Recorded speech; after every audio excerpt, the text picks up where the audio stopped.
compensar el costo fiscal, entre comillas, que se podía producir por la quita de las retenciones. Y bueno, con muchísima satisfacción podemos decir que en esta campaña el 97% de lo que se eliminó en concepto de retenciones y reducción de retenciones se compensó simplemente por la mayor producción y la diferencia de precio, y a través de un impuesto que es el impuesto a las ganancias, que entendemos que es un impuesto federal y que es digamos, la madre de lo que tendría que ser un sistema impositivo eficiente, ¿no?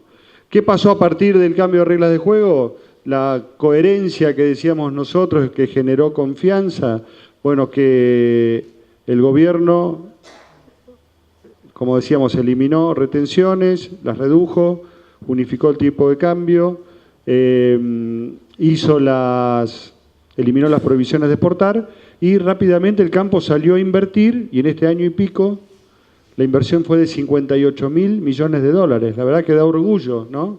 No vemos productores buscándole pelo al huevo, ni quejándose, ni esperando las legislativas, ni que se alineen los planetas o que pase no sé dónde qué cosa, sino que salieron rápidamente a honrar esa palabra y hacer lo que mejor sabemos hacer, que es arriesgar y producir. Hubo un sensible incremento de la producción.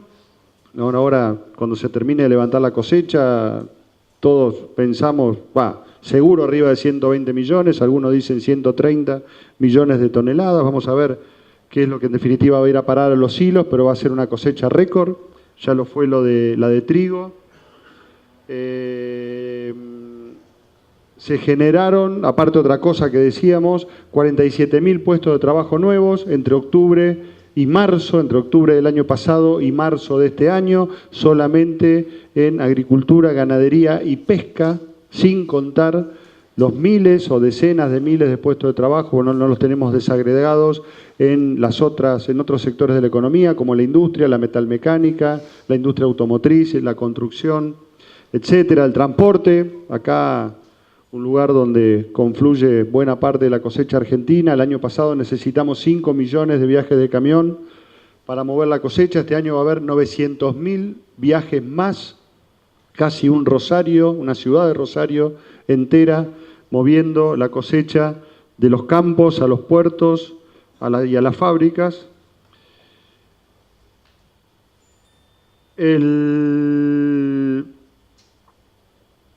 Diría una especie de resumen de lo que ya pasamos. ¿Nos vamos a quedar acá? Por supuesto que no.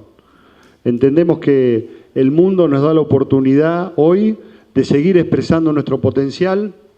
Ese potencial tiene un objetivo, entendemos nosotros, virtuoso, que es pasar de producir alimentos en 5 años para 400 millones de personas, que es lo que hacemos ahora, a más de 600 millones de personas, y de la mano de eso generar 1.100.000 puestos de trabajo en los lugares donde producimos. O sea que se da una circunstancia muy particular. Producimos algo que el mundo quiere y necesita, somos conocidos por eso, nuestro país se lo asocia con alimentos, somos un actor mundial, tenemos mucha calidad, somos muy eficientes haciéndolo, el mundo quiere comprarnos esos alimentos, y el gran desafío que tenemos ahora por delante es poder hacer que nuestros alimentos lleguen a valores competitivos a la mayor cantidad de góndolas posibles. ¿Cómo se hace eso? Trabajando duramente, cadena por cadena, producto por producto. Como decíamos, somos un actor mundial. Queda, digamos, en un segundo plano lo que podamos pensar internamente en cuestiones ideológicas, cuestiones, digamos, de políticas. Manda lo que hace nuestro competidor. O sea, Argentina, de los países productores de alimentos, somos el número 15, subiendo por suerte. No por suerte, sino por trabajo, ¿no? Pero a nivel competitividad somos 104. O sea, de ese mismo ranking estamos en el 15 lugar como productor y 104 como competitividad. ¿Cuáles son los principales, a nuestro entender, o cómo nos podemos medir en ese tablero de control? Uno de los principales que tienen nuestros competidores y nosotros no, estabilidad monetaria. Vemos muy bien que el gobierno está haciendo los máximos esfuerzos para bajar la inflación, es la madre de las batallas, ninguno de nuestros competidores tiene inflación y a eso tenemos que ir. Todo lo que se pueda hacer para bajar la inflación a niveles internacionales, digamos, de un dígito y bajo, es muy necesario. Otro elemento importantísimo es la infraestructura. Hoy todos sabemos cómo son las cuentas para traer la cosecha del NOA, del NEA, lo que cuesta y cuánto cuesta salir del Puerto Rosario a cualquier parte del mundo, por más que son fletes diferentes, pero el costo es altísimo, 60, 70 dólares la tonelada, nos saca extensas regiones de la Argentina de la producción. Esa infraestructura de transporte, ¿no?, para eficientizar, transportar de una manera económica y segura lo que producimos. También va de la mano de lo que es el cambio climático, una realidad que vino para quedarse, según los organismos meteorológicos de las Naciones Unidas, el fenómeno de niño y niña, que están desde siempre, a partir del calentamiento global, van a ser cada vez más seguidos y más intensos. No hace falta, digamos, tener un acto de fe en esto, basta mirar para atrás y ver cómo en lugares donde llueve habitualmente 1.200, 1.300 milímetros en un año, van 2.000 en 6 meses, ¿no? Vastas regiones de la Argentina, de las más ricas incluso, están bajo agua. Bueno, es una realidad nueva con la cual tenemos que trabajar para mitigar los efectos del cambio climático, pensando que hoy es exceso de lluvia, pero también vemos cómo en países colegas al nuestro están hace 3, 4 o 5 años en sequía. O sea, es muy importante ver cómo sacamos el agua hoy, pero también cómo hacemos reservorios para que el día, que ojalá no suceda, nos falte el agua o se retire el agua, tengamos para, por supuesto, consumo, pero también para regar nuestras producciones. Otro elemento importantísimo, acuerdos comerciales. Hoy, los 12 años que nosotros estuvimos fuera del mundo, el mundo siguió trabajando. Hoy competidores nuestros entran con 0% arancel, donde Argentina está pagando 12, 17, 25, 30% de arancel, nos saca de la cancha, por más calidad que tengamos. Vamos al ejemplo del vino. Chile tiene buenísimos vinos, nosotros son iguales, pero seguramente mejores, pero Chile entra a Estados Unidos con 0 y nosotros con 30. Por más cariño y por más que le guste al americano el vino nuestro, 30% es una flor de diferencia.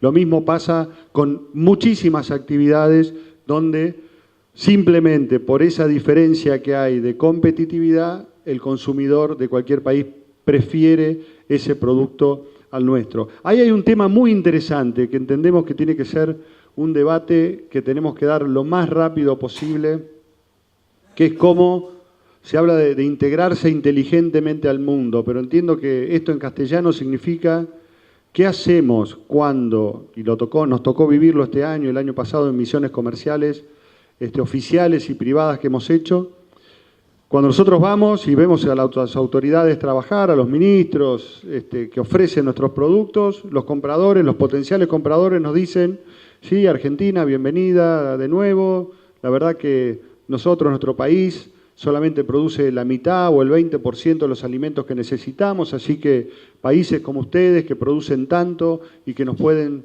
proveer de una manera confiable durante años y volúmenes importantes, nos interesa y la verdad que nos encanta su carne, su vino, los lácteos, todo lo que hacen ustedes nos parece de excelente calidad y ¿saben qué? Se lo queremos comprar, porque nosotros necesitamos alimentar todos los días a nuestra gente y no tenemos tierra, no tenemos agua o no tenemos la habilidad para producir de una manera eficiente. Y acto seguido, todos sin excepción dicen, pero ¿y ustedes qué nos van a comprar? Bueno, si nosotros vamos a seguir pensando, como hay muchas voces en la Argentina, que vamos a poder ir por la vida solamente vendiendo, bueno, es una ingenuidad que no digamos, aguanta el menor análisis. El comercio que sirve, como quedó demostrado en tantas idas y vueltas en el mundo, en todos los tiempos, es el comercio justamente bilateral y es el que ayuda a desarrollar las economías. Comercio de ida y vuelta. ¿Quiere decir apertura indiscriminada? No, inteligente. ¿Queremos que la gente se funda acá y quede gente sin trabajo? No, bueno, pero en el medio tiene que haber una vuelta. Si es que queremos colocar las cosas que sabemos hacer, somos más eficientes y por las cuales somos conocidos. O sea que no tenemos que ir a contarle a nadie qué significa carne argentina. Es una cuestión incluso en muchos lugares hasta aspiracional. Decir, puedo comer o puedo acceder a un producto premium como es nuestra carne y tantas otras cosas, nuestros vinos y tantas cosas en nuestro país. Ese entendemos que es un debate central para hoy. Central para hoy. Acostumbrarnos que el comercio es de ida y vuelta, acostumbrarnos que para poder vender hay que comprar, igual al revés. Igual al revés. Comprar a los que nos compran. En los últimos años, a nuestro humilde entender, se negoció muy mal y hemos comprado cualquier cosa a cambio de nada.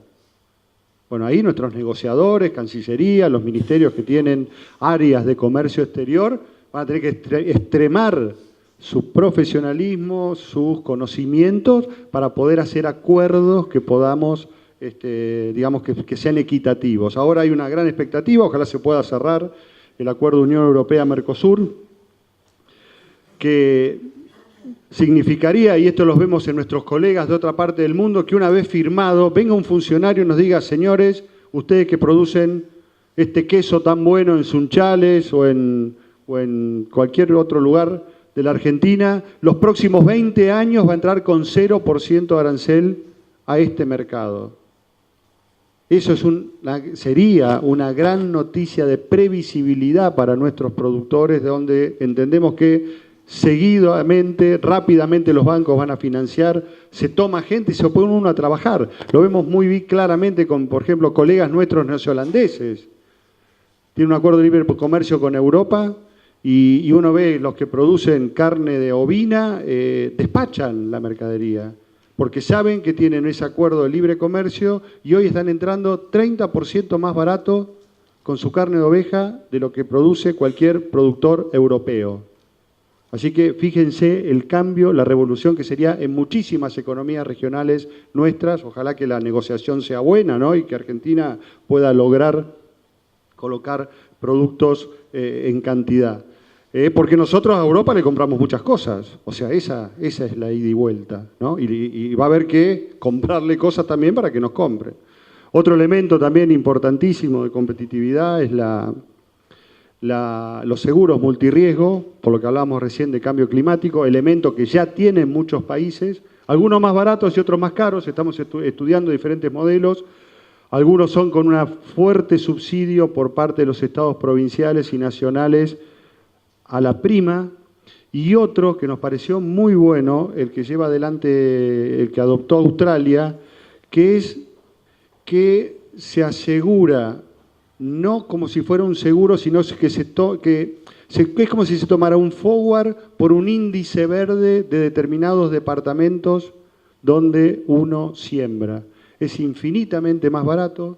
Ya en la Argentina se está aplicando, tiene muy poca difusión, pero ya se está utilizando por un 2, un 3%. Uno asegura un determinado monto que significa un determinado rinde, que bueno, que cada uno es el que, digamos, paga un porcentaje para poder, en el caso de que el índice verde dé ese coeficiente, cobrar lo que pasó en el promedio del departamento. Nos pareció muy interesante y viable. El otro también es muy bueno, pero lleva mucho más caro y también lleva, digamos, de la mano llevaría la necesidad que aportasen los estados provinciales y nacionales.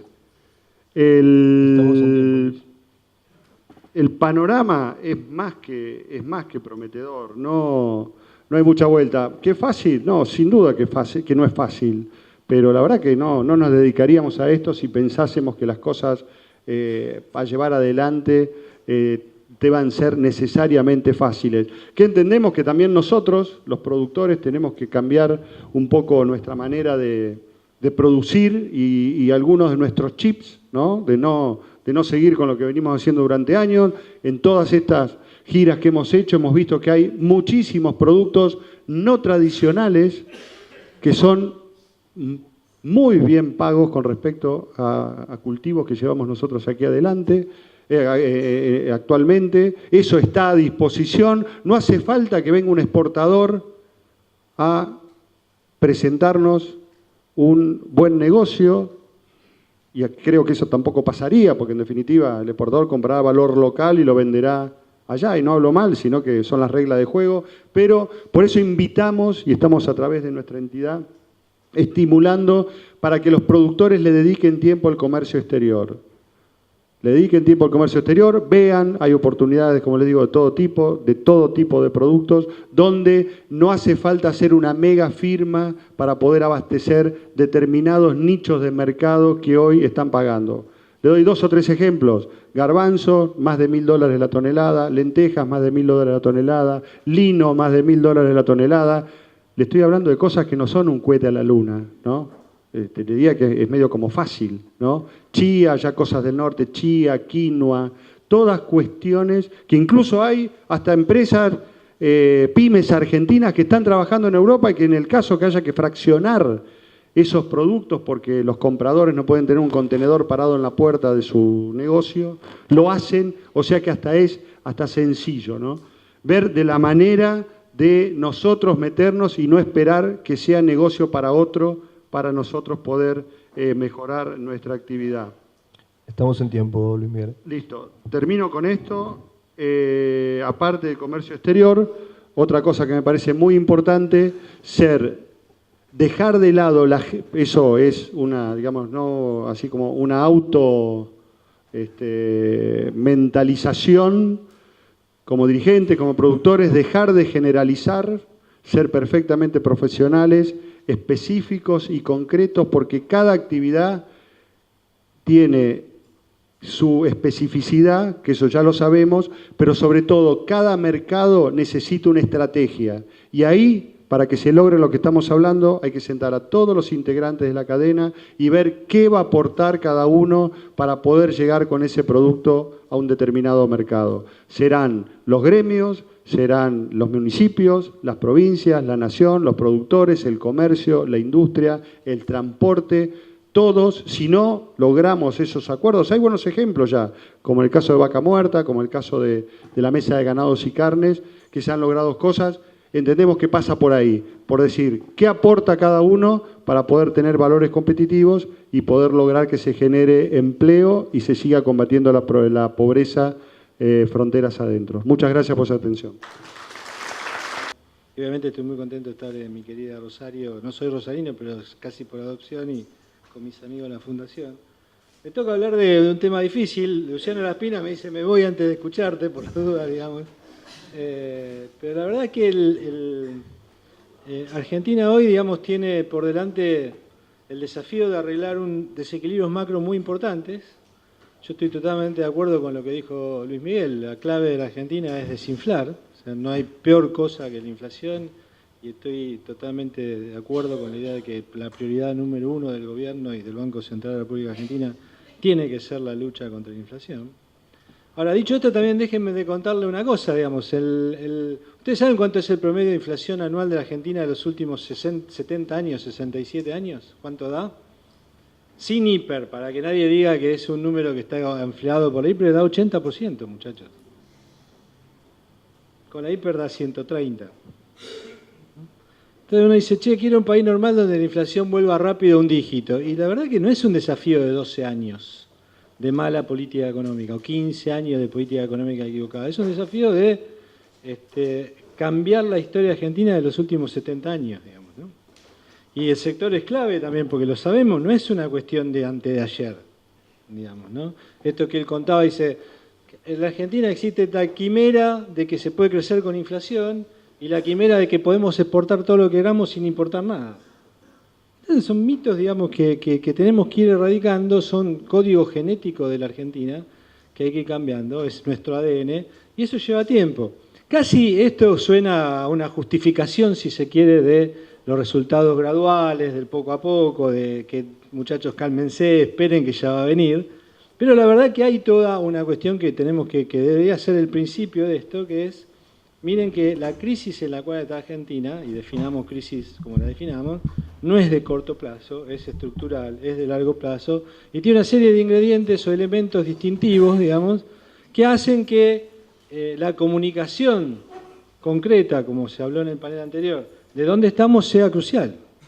Entender cabalmente que la sociedad argentina comprenda cuáles son las dificultades, los desafíos que tenemos por delante, no es una cuestión más sin importancia. Es una cuestión fundamental de lo que hace a abordar estas cuestiones que tienen que ver con la estructura económica argentina, los desafíos pendientes y cómo salimos de esta crisis, que yo hoy la llamo asintomática, pero quiero mostrar una serie de algunas ideas que tienen que ver con esa idea. La idea es decir, hay una crisis pero no la vemos o no sabemos de qué se trata. Digamos, en general esta es una tabla hecha por unos colegas que son tucumanos, que muestra la historia de la crisis argentina, está completada nada más porque el trabajo es del 2004, pero de que Argentina se llama Argentina, 193 años de historia, 27 crisis macroeconómicas.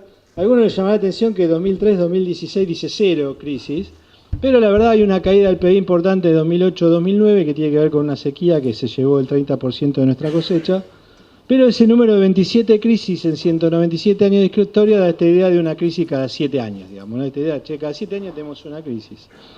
El numerito de al lado, que son el número de años de crisis, que dice 49, son años en los cuales cayó el PBI. O sea, lo que hacemos ahí es decir, bueno, más allá de si hubo un golpe, digamos, una crisis, ¿qué pasó con el PBI? En 47 años cayó el PBI. O sea, no es crecimiento por debajo de una tendencia, sino un número rojo que también sorprende, sobre todo en otros países, ¿no? Es decir, las crisis argentinas te hacen caer el PBI en términos absolutos y eso te da que el PBI cae un año cada 4, digamos, ¿no? O sea, tenés 3 años de crecimiento, un año de caída, 3 años, un año de caída, 3 años, en promedio, ¿no? Entonces, las crisis argentinas forman parte de nuestro código genético y en general las crisis, cuando uno habla de crisis a la Argentina o en Argentina, imagina catástrofes y en general imagina hasta catástrofe política, ¿no? Tenés la crisis económica y se lleva puesto un gobierno. Esa situación no lo tuvimos en la 2015-2016, ¿sí? Hubo una transición sin crisis. Me cuentan por ahí que alguien del gobierno dice que lo llama crisis asintomática. O sea, la idea es, estamos en crisis, pero no están los síntomas de la crisis. Y entonces a mí se me ocurre mostrar un grafiquito, que estas son las historias del PBI de Argentina y la crisis previa. Acepten que yo hice un empalme del PBI. Tener una serie larga de PBI en Argentina no es fácil, pero es lo mejor que tenemos, digamos. Y lo que ven ahí, las áreas asombradas, son periodos de crisis. Lo que en la tablita anterior hablábamos que eran las crisis, ¿no? Las que más se notan ahí son la de la crisis de la deuda 80-82, la hiperinflación 89-90, la crisis larga esa que la sombreamos todas 98-2002, por poner un periodo desde que empezó la recesión con Menem hasta la salida de la convertibilidad. Y después, como ven allá, hay una par de caídas de PBI, pero que no la definimos como crisis en la tabla anterior. Pero como se puede ver, a ver si esto no alumbra. Se lío, ¿no? Como se puede ver en la parte de arriba, los últimos años el PBI está estancado, ¿no? O sea, básicamente del 2011 para acá tenemos un PBI que no ha crecido, con muchos altibajos, con ciclo político incluso detrás del PBI, pero no tuvimos ese comportamiento de crisis. Ahora, vos hablas con cualquier economista mundial y decís que tenés el mismo PBI de hace 5 años atrás, no te lo creen. Dicen, che, ¿cómo puede ser? Algo mal está en esa economía, algo está pasando. Y lo que está pasando, más allá de la ciclicidad, es que tenemos una situación de desequilibrios macro muy fuertes que impiden crecer. Esto es la serie de PBI puesta en el último periodo un poco más ampliado, es la serie del INDEC, ¿sí? Y esta es la serie que hace Orlando Ferreres, son series parecidas, las dos tienen la misma idea de un PBI estancado, como ven ahí, desde 2011 para acá, básicamente. O sea, donde hay fluctuaciones cíclicas, pero básicamente estamos en los mismos niveles desde hace 5 años, 6 años, digamos, ¿no? Entonces, que el que quiere ver, que vea que hay síntomas de crisis, y tal vez en esta fundación se habló mucho de este tema durante los últimos años, que esa comunicación de plantear seriamente a la sociedad de que estábamos en una crisis muy profunda y que había que salir de ella con medidas concretas y contundentes, tal vez faltó. Entonces se hizo lo que se pudo. ¿Por qué? Porque la opinión pública no estaba preparada para medidas más fuertes. ¿Por qué? Porque no había crisis. Pero no había una crisis a la Argentina, digamos, ¿no? Ahora, por donde mires había señales de crisis, ¿no? La tasa de desocupación, claro, no es la tasa de 22 puntos de mayo del 2002, pero llegamos hacia el 2015, suponiendo que el apagón estadístico nos permite medir desocupación, digamos, con niveles de 6-7%, que después se recuperan, están para el lado del 9%, y la pobreza, que por ahí esa es una fuente privada, que es la UCA, claramente creciendo, como se ve ahí, desde el 2011 para acá, 24 puntos en 2011, 33 puntos hoy. Digamos, hay señales de crisis. El déficit primario de Argentina hoy es uno de los más altos de la historia argentina, el tercero más alto. O sea, no hay en la historia argentina, hay solo 2 episodios previos de déficit fiscal más alto que el que hay hoy. Inflación es alta y estable, digamos, tenemos varios años arriba del 20% de inflación. Este año la estimación que nosotros usamos es 22,8. No, Federico no sé cuánto nos contará hoy, dónde la va a pegar la inflación, pero supongo que vamos a estar por ahí. No creo que vaya a ser 17, pero todavía si hay algo que yo siempre digo, no es porque sea mi amigo y hayamos estudiado juntos, tenemos al mejor economista de mi generación como presidente del Banco Central. Entonces, cada vez que hablamos con un numerito de inflación, hablamos algo de lo que pasa en el mercado de elevada, qué sé yo, tenemos cuidado, porque no es cualquiera el presidente del Banco Central. En otras circunstancias históricas nos animamos a decir cualquier cosa. Hoy está Federico, entonces decir, che, bueno, pero Federico y el equipo de Federico no es cualquier equipo.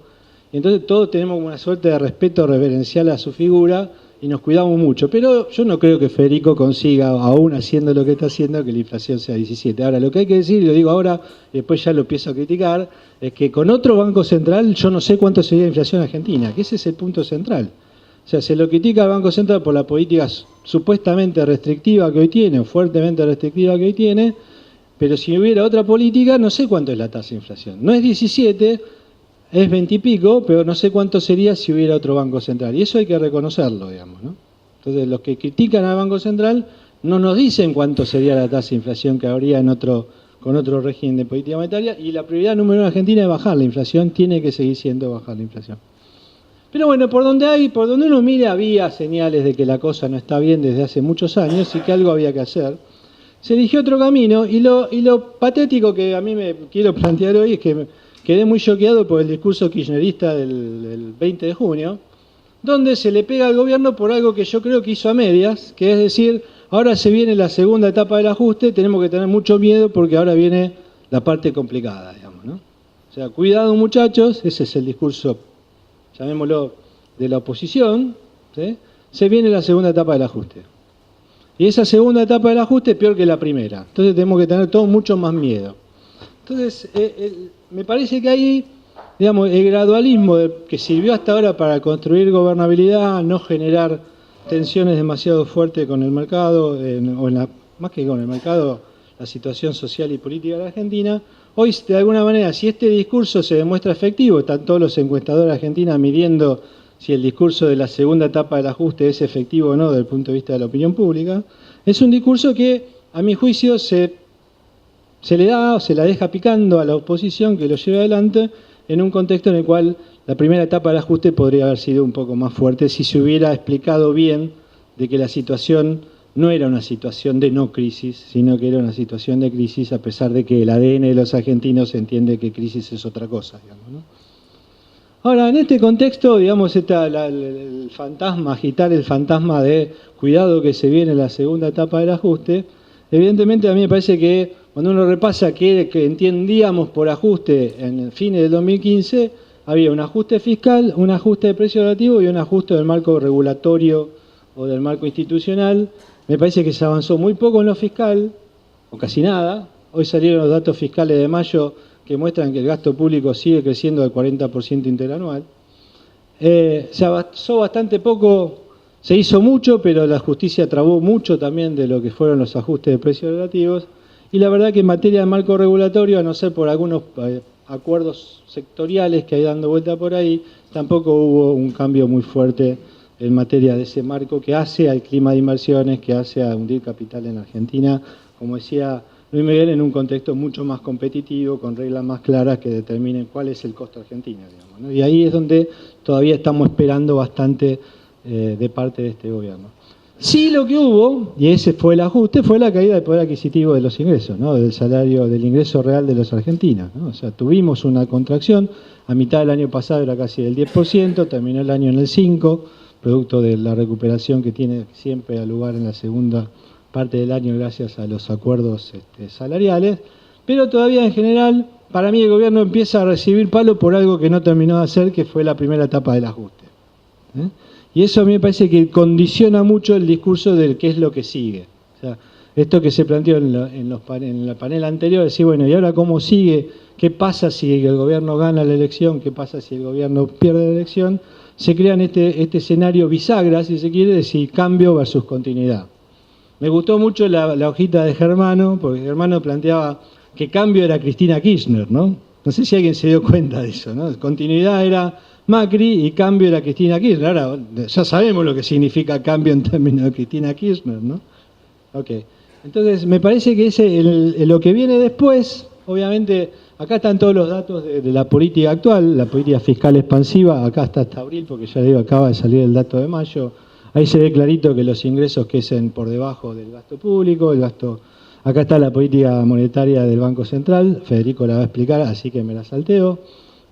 Acá está el tema de las LEVAC, digamos, es un tema ríspido para muchos, en términos de decir cómo sigue la historia de la renovación de LEVAC, la tasa de interés, y de nuevo, yo lo digo en términos muy generales, más allá de que hay un costo visible de la política antiinflacionaria del Banco Central que tiene que ver con el stock de LEVAC y las tasas de interés que se pagan por las LEVAC, evidentemente me parece que no hay mucho margen para hacer una política monetaria distinta a la que se está haciendo hoy, y yo estoy de acuerdo con esa política monetaria. El tema cambiario, hay muchas críticas sobre el fenómeno de atraso cambiario. Yo hice una encuesta en Twitter que me divertí poniendo a decir, ¿hay atraso cambiario o percepción de atraso cambiario? Como esta idea de si hay inseguridad o percepción de inseguridad, digamos. Pero básicamente hay un problema de precio relativo en la economía argentina que afecta a los sectores exportadores en algún caso y a los sectores que compiten con importaciones en otro. Para darse una idea, si ajustamos solo por inflación el tipo de cambio nominal, digamos, el tipo de cambio nominal de febrero, suponiendo que en febrero se había completado el ajuste post-cepo, digamos, ese número, si no veo mal porque lo tengo chanfleado ahí, es casi 22 hoy, digamos, ¿no? O sea, el tipo de cambio parecido al de febrero de 2016 es 21,70. O sea, si uno inflara el tipo de cambio de aquel entonces por lo que pasó en materia inflacionaria, y me parece que ahí claramente hay un número que tenemos que empezar a pensar, digamos, cuán sustentable es ese nivel de tipo de cambio real que tiene la Argentina, o del poder adquisitivo del dólar, mejor dicho, que hoy hay en la Argentina. Y esto lo traje a propósito, es la nota de Clarín del domingo. Todos los que leemos los diarios del domingo habremos visto en todos los diarios un montón de fotos, recortes y demás de dónde está la economía, los sectores que lideran la recuperación y demás. Ahí está, esa es Clarín, digamos. Básicamente lo que dice ahí no sé, se opacó, nadie quiere hacer publicidad de Clarín, digamos, pero básicamente lo que dice ahí es que hay un par de sectores que crecen bien y hay un montón de sectores que todavía no crecen, que siguen con variaciones negativas interanuales. Obviamente las variaciones negativas interanuales te dan un panorama parcial de lo que está pasando. El PBI publicado el primer trimestre da de vuelta aumento respecto al PBI del trimestre anterior, ya es el tercer trimestre que da crecimiento contra trimestres consecutivos. O sea, la economía está saliendo, pero el gráfico y lo que estaba en el texto de todo lo que se difundió este fin de semana a partir de un informe oficial, muestra que la dispersión sectorial es muy grande. Los sectores en Argentina tienen pies, o sea, están localizados geográficamente. En muchos casos, muchos de esos sectores se llaman economías regionales, digamos, pero porque tenemos regiones que están especializadas en la producción de algún bien, ¿sí? Rosario por ahí ese es un fenómeno distinto porque tiene mucho dando vuelta, es un típico ciudad con un sector sustituido de IMPO, digamos, en el conurbano, digamos, de la ciudad, pero después es muy pujante desde el punto de vista de la producción primaria y la industrialización de la producción primaria. Pero bueno, él me sacó la presentación porque quiere que termine. La pregunta relevante es qué puede pasar después de las elecciones o cómo sigue esta historia. La verdad es que, digamos, el otro día nos pidieron a un amigo y colega politólogo que hiciéramos un escenario para una empresa muy grande multinacional y dijimos, bueno, ¿qué pasa después de octubre? Esa era la pregunta. Digo con quién es porque no tengo problema de decirlo, porque él dice lo mismo, que es Sergio Berenstein. Y entonces hicimos un análisis y nos sentamos durante 3 horas discutiendo qué podía pasar. Y nos dio un resultado muy increíble, a priori, que es esta idea, el gobierno cambia o no cambia si gana o si pierde, ¿no? Esta cosa que de alguna manera le instaló el mismo gobierno hace 6 meses atrás cuando empezó a plantear, vótenme porque tengo que ganar, porque si gano puedo hacer todo lo que no quise hacer antes, y eso es lo que la oposición dice, el miedo a la segunda etapa del ajuste, y si pierdo, y bueno, muchachos, se la buscaron, ¿no? Entonces, mejor que me voten. En ese planteo muy sencillo, que se instaló mediáticamente durante mucho tiempo, después Nico Dujovne, el mismo Federico de vez en cuando en privado, no tan en privado, en público, trata de desinflar un poco esa expectativa fuerte de que cambia todo después de octubre, pero básicamente hay en el empresariado esa idea de decir, che, contame, ¿cambia o no cambia? Entonces empezamos a discutir escenario. Entonces, cambio versus continuidad, cambio acá es cambia Macri, no que, digamos, no el escenario de Juan Germano. Entonces, En el escenario de cambio de continuidad, si gana el macrismo, está instalada esta idea de que si el oficialismo gana, hace lo que no hizo. Y nosotros no estamos tan de acuerdo con esa idea. O sea, nosotros tenemos más la idea de que hay un escenario en el cual el gobierno pierde y cambia, más que un escenario en el cual el gobierno gana y cambia. Nos da la sensación de que si el gobierno gana, y gana en los márgenes que va a ganar, probablemente continúe con políticas, que fue un poco lo que se planteó también en el panel anterior, con políticas muy parecidas a las que tenemos hoy. Porque es difícil articular, el hard power que hablaban Federico y Starke, Luciano y Starke. Me parece que hay toda una serie de condiciones que nos llevaron a hacer un escenario en el cual el gobierno ganando no cambia tanto como uno espera, y si el gobierno pierde mal, ¿sí?, puede llegar a cambiar. En ese contexto, imagínense que es muy difícil tomar decisiones económicas, ver para creer, diríamos, ¿no? Primero vamos a esperar cuál es el resultado electoral, después vamos a esperar qué hace el gobierno frente a ese resultado electoral, y muchas decisiones de consumo e inversión se postergan. ¿Por qué? Porque hay un escenario ahí incierto, es una de las caras de la incertidumbre que tiene hoy la economía argentina, que hace que muchas decisiones de consumo e inversión se postergan, porque alguien, incluso un consumidor que tiene que decidir endeudarse o desahorrar para hacerlo, piensa dos veces. ¿Sí? Y me parece que hasta tanto no se despeje esa incertidumbre política y veamos cómo reacciona el gobierno frente al resultado electoral, obviamente frente a cada reacción del gobierno hay una reacción de la oposición, con lo cual también hay que ver cómo se juegan las fichas post-elecciones. Me parece que la economía va a seguir con estos grados de incertidumbre muy alta. A un sector productivo que le cuesta tomar decisiones de consumo e inversión, lo hace, pero lo hace, digamos, muy moderadamente, a la espera de un cambio de escenario un poco más contundente.